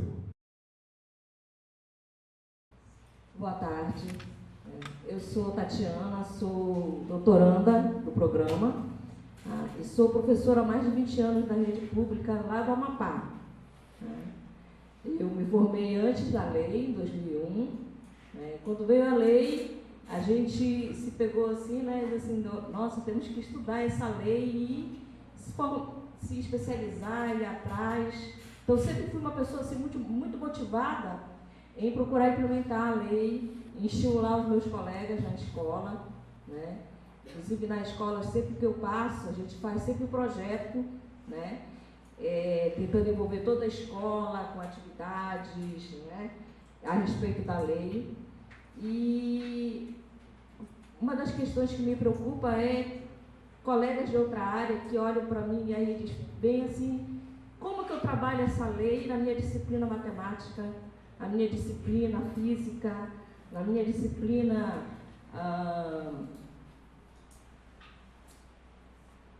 português. Aí a gente percebe como as outras áreas elas estão ainda, né, passando ao largo dessas discussões e, como a professora falou, não é só tarefa da história. Não, a lei não é, né, da história da África, né, é para perpassar todo o currículo da formação do professor. Né? Então, eu acho que ainda falta essa carência, né, essa discussão em outras áreas do conhecimento, né, e de fazer essa integração também. E aí os colegas vêm e eles correm para onde? Eles correm para o professor de história para tentar elucidar, para tentar encontrar uma orientação. Né? E aí a gente vai, você está com ele, mas como pode trabalhar? A outra questão que me preocupa muito é sobre os embates que existem quando a gente trata sobre cultura afro-brasileira, especialmente com as religiões afro. Né? Quando a gente vai trabalhar na sala de aula com as religiões afro, e a gente encontra muita resistência, né, de pessoas que se dizem, eu sou católico, não estudo isso, eu sou evangélico, não estudo isso, que se recusam até mesmo de fazer uma pesquisa como se a gente estivesse fazendo proselitismo. Né? Então, são questões muito ainda sensíveis, ainda mais nesses tempos que a gente vê que esse discurso retrógrado está se fortalecendo no Brasil, né? E que muitas vezes o professor ele é acusado, né, por estar ensinando, né, cultura afro-brasileira, religiões afro-brasileiras na sala de aula, ele é acusado de estar doutrinando, né, ou de estar querendo levar o aluno a professar uma fé que não é dele. Então, são essas questões muito sensíveis que a gente tem que tocar hoje, né? E o quanto essa lei também é importante no combate ao racismo. Na minha sala de aula, né, já tivemos embates, já tivemos questões de alunos que não se assumiam enquanto negros. Né? Eu tive uma aluna uma vez que ela não soltava o cabelo, ela só andava na escola com o cabelo amarradinho. Aí um dia a gente teve uma discussão, né, sobre o racismo, sobre a questão racial, sobre a questão do cabelo, que também envolveu. No outro dia ela apareceu tão linda com o cabelo solto, enroladinho dela. Né? Então a gente vê que ali uma aluna foi tocada nessa questão dessa identidade, né? E aí isso vale a pena a gente ser professor. Muito obrigada. É o primeiro sinal, né? Sim, Soltou o cabelo, né? Boa noite, professora Marta Abreu, prazer. Maria Cláudia, sou professor de filosofia, história, graduado pela FRJ, com especialização lato sensu também pela FRJ, Marco Aurélio Balsa, lá do Rio de Janeiro. Eu também sou da turma de 2001, que depois eu fui para estudar em São Paulo, residir em São Paulo, na capital, fazer alguns cursos de extensão universitária na PUC de São Paulo. Mas eu, claro, cheguei a estudar um pouco história da África, né, no IFIX, na FRJ, mas reconheço que foi um avanço imenso, né, 20 anos agora. Mas a pergunta que eu faço para a senhorita, né, com essa nova reforma do ensino médio, eu até vejo com um pouco de medo se não corremos o risco de haver um retrocesso no estudo da história da África no currículo de história, né? Porque como é que vai ser isso, né? Vamos colocar os itinerantes aí, como é que a gente vai dar a história da África para os nossos discentes, né? Então, como é que vai ficar isso, né? Então a pergunta é essa, está bem objetivo, tá? Muito obrigado e prazer mais uma vez, tá? Já li alguns livros da senhora, com todo respeito aí, né? Com todo respeito, tá? Obrigado. A gente reúne várias perguntas e depois, né? Muitíssimo obrigada, Cláudia, por sua apresentação. E eu gostaria de retomar um ponto que você tocou e que Tatiana trouxe agora.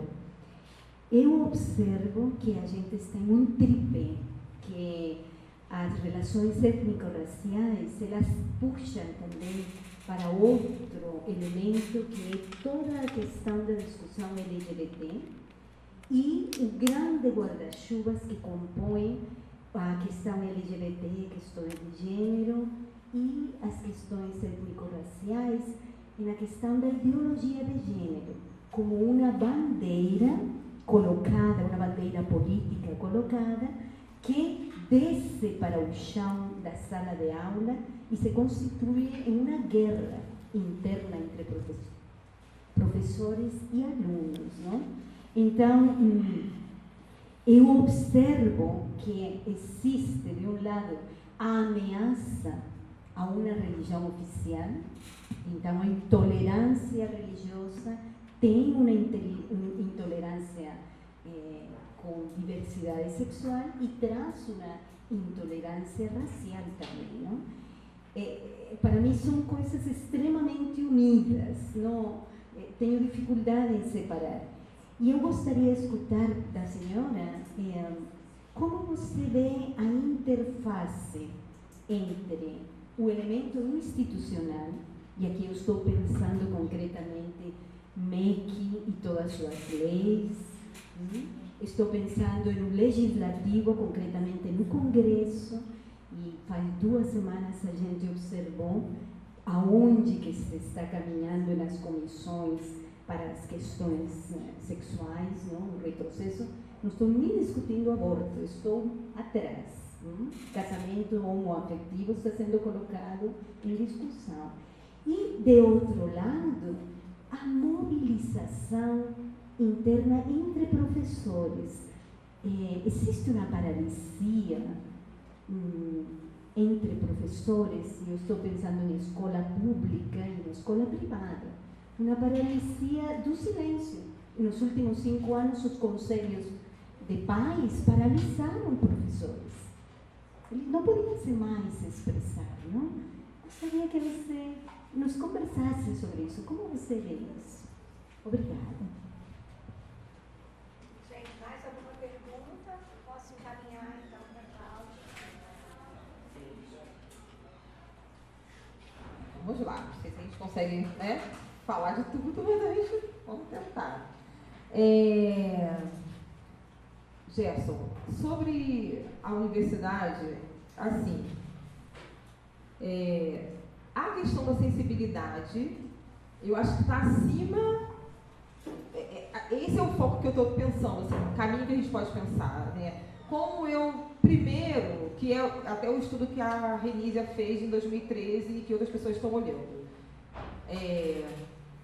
Um professor que entende que ele vai transformar aquela realidade, que esse elemento, esse conteúdo essa abordagem, essa escolha de material, esse posicionamento, igual a professora Tatiana falou, o posicionamento dela na escola, né, no que ela faz, isso vai transformar essa realidade? Eu acho que talvez essa seja uma questão que a gente investiu pouco nesses últimos 20 anos da lei. O que me preocupa quando eu olho para esses 20 anos é que houve investimento num campo, que não é que não tenha que ter tido esse investimento nesse campo, mas esse investimento fez com que você colocasse um professor na universidade para dar uma disciplina que não necessariamente seja um professor comprometido com o combate ao racismo, entende? O combate ao racismo tem que ser um comprometimento, ou as pedagogias de combate ao racismo, como né, a professora Nilma, a Petronília pontua, tem que ser um compromisso de todas as pessoas, né? Ou pelo menos de todos os educadores, sejam os formadores de professores, sejam os professores na escola. Eu acho, na minha compreensão, a partir do que eu tenho percebido nesses últimos anos, e da experiência que eu tenho anterior à lei, que já trabalhava com a lei, independente da lei, ou de outros educadores nesse período, se a gente tivesse garantido isso nesses últimos anos, pelo menos, talvez a gente não teria isso que a professora trouxe, dessa certa apatia frente a essa realidade. É claro que a gente não pode deixar de considerar que o movimento negro é um ator político muito importante no Estado brasileiro, independente do espectro político de quem está gerindo o Estado. Por que eu digo isso? Porque a lei não cai na BNCC. Com todos os problemas que a gente sabe que teve na BNCC, inclusive da questão de gênero, o tema da lei não cai, a lei continua na BNCC. Como professora que elabora material de ensino, prepara a aula para poder mostrar para os estudantes como se prepara, ou para poder dar curso de formação, material para ser trabalhado na educação básica, eu desafio os meus estudantes que dizem que não tem como trabalhar, primeiro porque a BNCC não é currículo, segundo que a BNCC fala da lei. Eu desafio os meus estudantes que dizem que não dá para trabalhar com a lei pela BNCC. Dá, porque tem vários objetivos de aprendizagem lá. Inclusive tem conteúdo escrito, listados, que é um problema, que não sendo currículo, ela não teria que fazer isso, mas tudo bem. Ela não tem assim, olha pra você ver, na lei eu tenho dito assim, racismo, acho que tem uma vez só que aparece a palavra racismo na BNCC. Compreendeu que é um tabu dizer que tem racismo no Brasil? O Estado brasileiro vai admitir isso em 94, com o GTI lá, depois, em 2001, tem a Conferência contra o Racismo, em Durban, e ele diz que vai fazer as ações afirmativas, que é a grande bandeira que sai da conferência. Mas admitir que tem racismo no Brasil é um grande tabu, porque nós fomos formados pelo mito da democracia racial.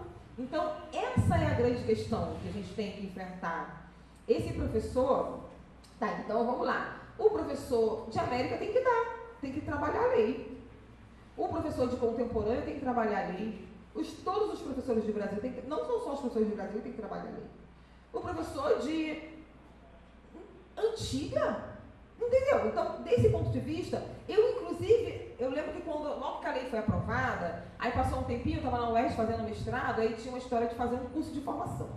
Porque os professores de educação básica achavam que ia ter uma nova disciplina, assim como tem artes, tem matemática, física, química, ia ter cultura afro-brasileira, história e cultura afro-brasileira. Eles achavam isso, que ia ter uma nova... Eu falei, gente, não é uma nova... Todo mundo foi correndo fazer um curso porque achou que fazendo o curso ia ter uma habilitação, porque a pessoa quer trabalho, né, gente? Imagina quem faz o primeiro curso. Ia ser chamado primeiro para trabalhar. Então, eu acho que essa é a transformação que a gente tem que fazer. E, inclusive, essa deveria ser a fiscalização que o MEC deveria fazer. O MEC tem que ir para os currículos todos os cursos, para ver as ementas, para ver os projetos de ensino, para ver os TCCs que estão sendo defendidos, para ver os projetos que estão sendo submetidos nas pós-graduações, entende? Por quê? Se não está sendo atravessado toda a formação de professores e a escola, a lei não está sendo implantada. É essa a questão, eu acho. Então, na minha compreensão, até pensando assim, igual na Unilab tinha cultura afro-brasileira, eu dei algumas vezes essa disciplina. Agora a gente mudou porque diluiu em outras coisas. Porque aí o currículo também aumentou muito, então a gente conseguiu diluir. Mas o caso de cultura afro-brasileira, se a gente for pensar que tem esse componente de música, nem todas as escolas têm teatro, por exemplo, né? E tem artes plásticas, um ou outro, então seria até interessante ter uma só de cultura afro-brasileira. Mas do ponto de vista, se fosse pensar de uma perspectiva também que atravessasse todo o currículo, poderia ser feito também, mas tem que aparecer. Então, se a fiscalização fosse assim, ó, eu vou visitar a escola tem um componente, né? Ou a universidade, ela tem um componente. Tem 3 componentes: educação das relações étnico-raciais, cultura afro-brasileira e história da África, no currículo da faculdade. Tem esses 3. E tem as outras questões diluídas em outras coisas. Ou então não tem essas 3. Tem história da África e tem educação das relações étnico-raciais. Não tem cultura afro-brasileira, mas está diluída em todos os outros cursos. Porque eu posso pegar em América trabalhar toda a musicalidade do Caribe, né? A música negra norte-americana, né? Eu poderia, não preciso de trabalhar necessariamente numa disciplina de cultura afro-brasileira. O que eu acho é que aí eu volto para a sensibilidade. A gente não tem ainda a virada de chave desse professor, dessa professora compreender que o racismo atravessa a nossa subjetividade de todo mundo e que a gente, a pessoa negra, por exemplo, quem não tem isso resolvido, não tem uma identidade negra resolvida, ela fica sem jeito, ela fica com vergonha, ela fala só entre as pessoas, entre os dela, ela não fala isso num espaço público, porque ela sabe que ela vai sofrer retaliação, entende? Então, uma pessoa branca, a gente tem um problema no Brasil que a gente chama de racismo particular, racismo privado, né? As pessoas não são, no geral, tem que estar muito fora da caixinha para poder fazer. E tem, né, um monte, que vai praticar racismo na rua. Mas dentro de casa, a gente tem um problema sério do racismo interno, de piadas, de comentários. Uma coisa que a gente não tem no Brasil, apesar de ser um país tão diverso étnico-racialmente, a gente tem grupos que são muito fechados. Pessoas que não têm amigos negros, né? Como que num país como esse, com essa diversidade absurda, você tem pessoas que não têm amigos negros, ou pessoas que não têm amigos LGBTs. Sabe isso? Então, como que eu vou desenvolver qualquer sensibilidade para poder implantar isso na minha vida profissional se eu não tenho esse tipo de atravessamento? Eu vejo isso na rua, vejo isso comigo, no meu cotidiano. Eu não vou estar numa festa com uma amiga negra que ela vai ser discriminada e eu vou me posicionar, entende? Então, eu acho que talvez, o que eu tenho percebido é que falta esse pulo, sabe? Esse segundo momento, que é esse dessa sensibilidade. Aí eu vou atrás do material, eu vou fazer isso que você falou, a formação continuada, vou ler os livros que eu tenho que ler, porque eu não li ainda por algum motivo, vou escolher comprar, né? Eu vou pegar minha estante, vou abrir minha estante e vou ver o que eu tenho aqui de leitura, o que eu tenho lido para trabalhar com essas temáticas, entende? Eu acho que tem isso que é uma questão. Com relação à escola especificamente, uma coisa que a gente pode olhar é o PPP da escola, né? O Projeto Político Pedagógico das Escolas. Tecnicamente, esse tema deveria de estar no PPP. Se o fiscalizador vem e não vê isso no PPP, já é um problema. Tem que estar no PPP da escola. Assim como questão ambiental, assim como o tema dos direitos humanos. Porque são temas que estão lá na legislação. E eles têm que aparecer no PPP da escola. Isso não aparece no PPP da escola. Então, isso é uma questão que a gente pode olhar. Do ponto de vista de... Aí tá. Então, você tem a política nacional, tá no MEC, né? Aí você vem para as diretrizes. Todos os municípios têm as suas diretrizes. Né? Foi ano passado, teve encontros, né, de todos os municípios. Todo município teve que fazer os seus marcos pedagógicos.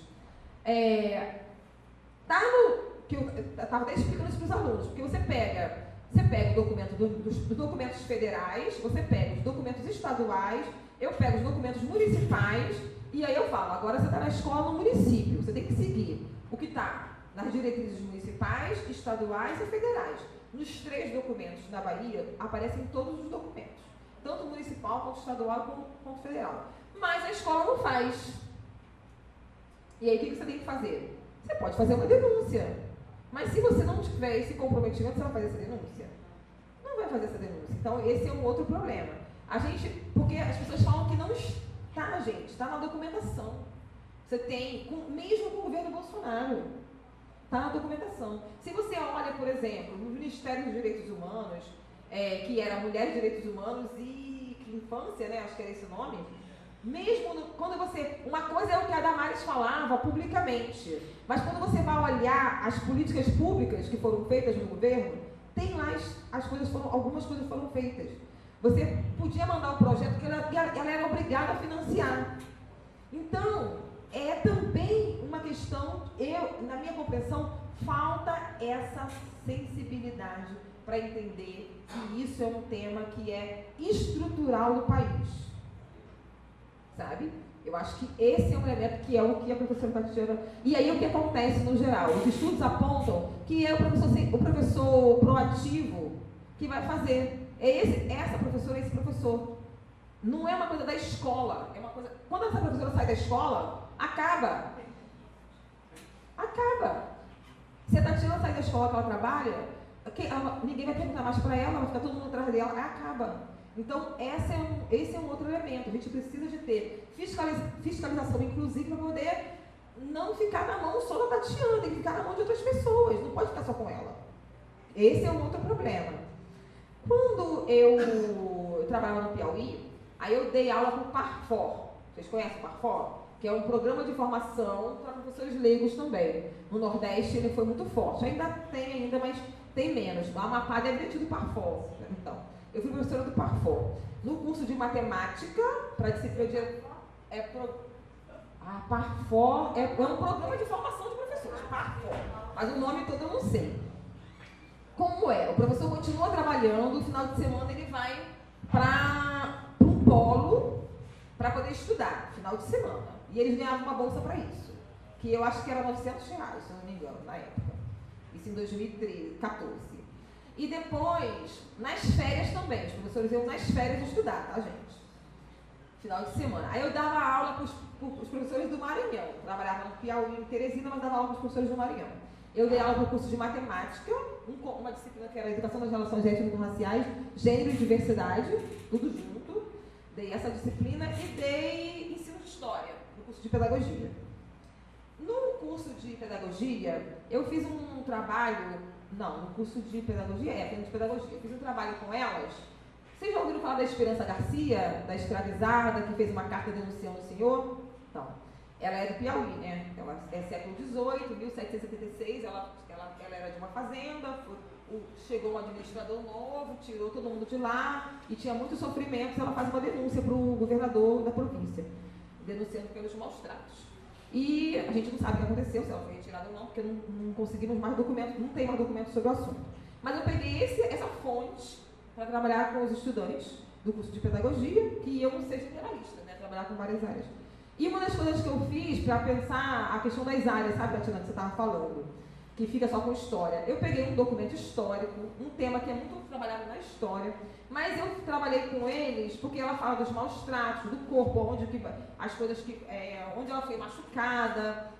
Ela fala que ela não conseguia batizar os filhos, porque o administrador não deixou ninguém lá para batizar as crianças. Ela fala de família, que ela queria continuar com a família dela, porque ela tinha sido afastada, né? O marido ficou num lugar e ela e as crianças foram para outro lugar. Ela fala que ela quer ficar com as parceiras dela trabalhando no mesmo lugar. Então a gente fez um trabalho, a partir daquela carta, um tema gerador no sentido, o que dá para ser trabalhado com essa carta, além de história? A gente falou de educação física, porque fala de corpo, ela fala dos maus tratos. A gente falou de Lei Maria da Penha, né? E aí fala de direitos, então o direito da mulher, o direito do trabalho. A gente falou de família, de relações, de direitos da infância, de família, o direito à família como o direito da infância, a criança tem direito a estar numa família. entende que um tema de história, uma carta de uma escravizada, os estudantes, as estudantes, todas as professoras e professores, montaram planos de aula para diferentes áreas a partir daquele tema. Então, a Carta da Esperança Garcia ajudou que eles pudessem pensar outras áreas, educação física, eu lembro que de educação física, geografia, porque ela tinha ido para outra região. Então, a gente consegue. Eu lembro também, aqui no Rio, trabalhando, a gente conseguia fazer muita coisa quando se juntava todo mundo. Então, fazia reuniões pedagógicas coletivas com os professores e, a partir dessas reuniões, a gente montava projetos coletivos. Então, saía muita coisa interessante. Um dos problemas que a gente tem é não conseguir planejar junto, né? Quem está na educação básica. Planejar junto é muito bom, porque você tem ideias maravilhosas. E quando você não planeja junto é muito difícil. Eu lembro que essa escola que eu trabalhava, no Rio Comprido, naquela pracinha do Rio Comprido, a diretora, antes de ter o centro de estudos, ela liberava os alunos para ficar brincando no pátio. E a gente tinha que planejar junto. Ela era daquele jeito. Só ficava na escola quem gostava de trabalhar, porque ela cobrava. Mas a escola funcionava, era muito interessante. Uma escola que é um pé da favela. Então, era um trabalho muito interessante. Mas saíam coisas maravilhosas na escola, porque a gente planejava junto. Então, essa coisa do ter espaço para planejar, espaço para criar, incentivo da gestão. Ela era uma pessoa interessada e incentivava, sabe? Ela era, inclusive, muito vaidosa, então ela queria que a escola dela ficasse muito legal. Então, ela era muito preocupada com isso. Então, eu já trabalhei no mesmo ano em duas escolas. Uma eu ia super feliz lá no Rio para trabalhar e a outra eu ia arrastada, porque era péssimo. Uma gestão, gente, é uma coisa assim que acaba com a escola. A depender da gestão, acaba com a escola. Então, são essas questões, não sei se eu respondi, mas aí para finalizar, essa questão que você estava falando sobre esse desânimo dos professores, né, os problemas todos que estão acontecendo com relação à temática, essa ideia dessa ameaça a uma religião oficial, eu acho que assim, esse tema é um tema que eu confesso que eu domino pouco entre pensar os debates em torno da questão de gênero hoje, se isso está relacionado com a questão racial. Eu acho que algumas coisas se aproximam e outras não, porque eu acho que se aproximam da perspectiva da diferença, né?